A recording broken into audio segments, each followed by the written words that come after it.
trucks and hauled it away, and they didn't let you get very close to them either. And the sheriff, we didn't stay just a little bit till we got the prisoner and headed back to Big Spring. So you were on your way from Big Spring into Roswell to pick a prisoner up? Yeah. And you just happened to be at the place when It already had crashed. it had already crashed? Yeah, they're taking them out and everything, and they was soldiers there, but God, I don't know how many there, but there must have been. A new video has just been released of a deputy sheriff who is describing what he saw the day of the Roswell UFO crash, and that, quote, dead aliens were being taken out of a flying saucer. Hey, what's up guys? Tyler here with Secure Team. So the man you're seeing here goes by the name of Charles H. Forgus, and he is a former deputy sheriff of Big Springs in Howard County, Texas, who is the latest person to claim to have witnessed the legendary UFO crash in the desert nearly 70 years ago. Now, of course, many of you know what the Roswell crash was, and if you don't, well, it was a purported crash of an alien flying saucer in July of 1947, just outside of Roswell, New Mexico. It's said that alien bodies were recovered by the military, and afterwards a cover-up was installed by the military and government, with claims that the object that crashed was nothing more than a weather balloon. But for those who have done the research over the years and who've listened to the witness testimony, most of us believe that there was indeed a crash of this craft, which was originally admitted to in all of the newspapers and by the military the day it happened, and that the alien bodies that were recovered were then taken to a top-secret military base. Now, of course, there have been other counterclaims by the government who have stated that the bodies that were witnessed were nothing more than crash test dummies, which I guess for some reason were strapped to this weather balloon. And you can see that the story just doesn't make sense. And so there is an original video of this guy's interview, this deputy sheriff, aged 81 in 1999 when it was recorded, and a new never-before-seen clip of which has just been released to accompany a new book titled UFOs Today, 70 Years of Lies, Disinformation, and Government Cover-Up by Dr. Irena Scott, which was published by the Flying Disc Press on June 1st. So basically what we know is that this clip, never before seen, has remained buried since 1999 due to, quote, copyright issues, according to the publisher, Philip Mantle. Now, Mr. Forgus, the sheriff deputy, claimed to have been driving with an unnamed sheriff from Texas to Roswell to pick up a prisoner on the night of the alleged crash, when details of the incident, quote, came over our police radio. He was then interviewed in 1999 by Los Angeles private investigator Deanna Bever, who was looking into Roswell, and another interviewer whose initials were only given as LR. Dr. Scott said in the book that, quote, unlike other eyewitness accounts where few people actually reported seeing bodies, this witness reported seeing the craft and the bodies in the crash that appeared significant enough to report. He told of a perfectly round saucer that reportedly crashed into a canyon after it appeared to have hit a, quote, side wall. Dr. Scott wrote, quote, he thought he saw around 4 beings or bodies, around 5 feet tall with large eyes and feet like ours. Their skin was brownish and he didn't see any blood. Their bodies were being picked up by a lift attached to a crane and swung into a truck. He said there were about 300 or 400 military people there, and he didn't know from which branch, but said that they were not the Air Force. It said that he and the sheriff watched for a while, and the military people finally saw them and asked them to leave. He said that a government person came around to talk to them later, but he told him to shut up and go away.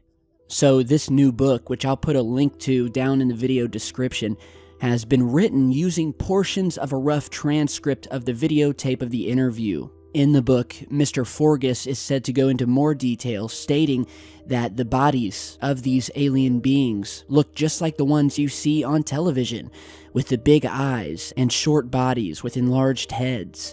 He said there was a big round thing in the canyon, and alluding to the craft that had crashed, he said that, quote, it was a big round thing in the canyon that was about 100 feet across. He said they put the craft onto a truck and hauled it away, and that they wouldn't let us get very close to it either.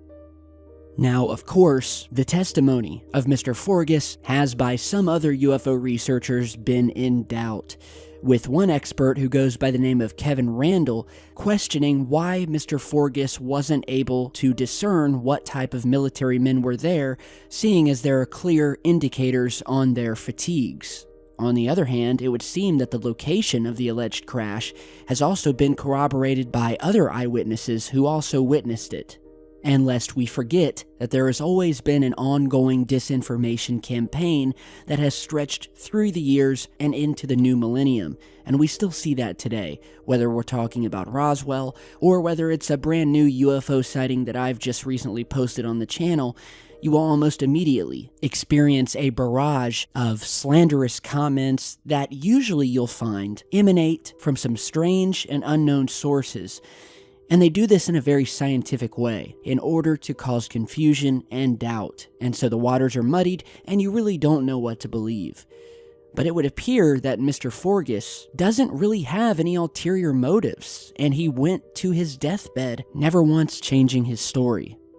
Now, while we're on the subject of deathbed confessions, there is another very intriguing video confession that was released by, I believe it was Open Minds TV, of a CIA agent who, just before he passed away, was quoted as saying that he saw aliens and the Roswell UFO, and that the craft had been secretly stored, at least for a period of time, at the Area 51 U.S. Air Force Base, otherwise known as S4.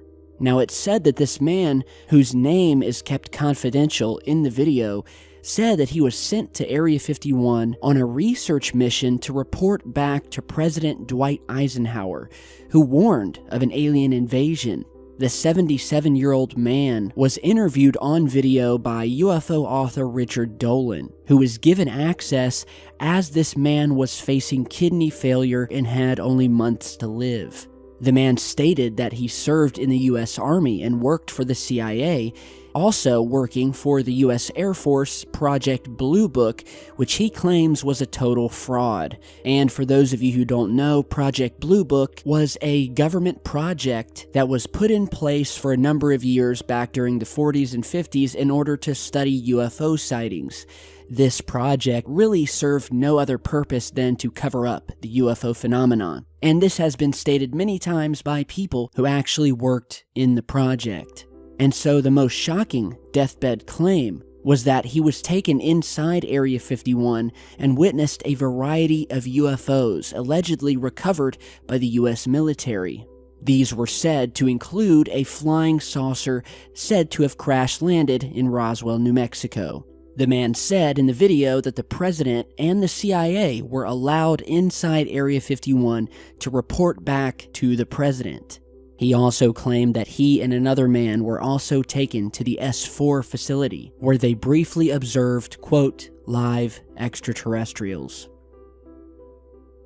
So again, very, very interesting. I'll put the link to the book down in the video description, but I think one thing that we can all say with a degree of certainty is that something happened that day in Roswell. It was admitted that there was a crashed flying disc-shaped craft. It was then covered up a day later, and over the past 70 years, there have been many other crashes, many other cases, abductions, UFO sightings, military and government whistleblowers, and yes, even assassinations. So whatever your beliefs, I ask that you keep an open mind and take a look at the evidence altogether and ask yourself if this is all just in vain and whether we are all just a bunch of conspiracy theorists and that the government actually has been telling the truth all of these years. But I think you guys are smarter than that, so thank you guys for stopping by today. Be sure to share and like on your way out and stay tuned because I've got a lot more coming and I will see you all back in just a bit.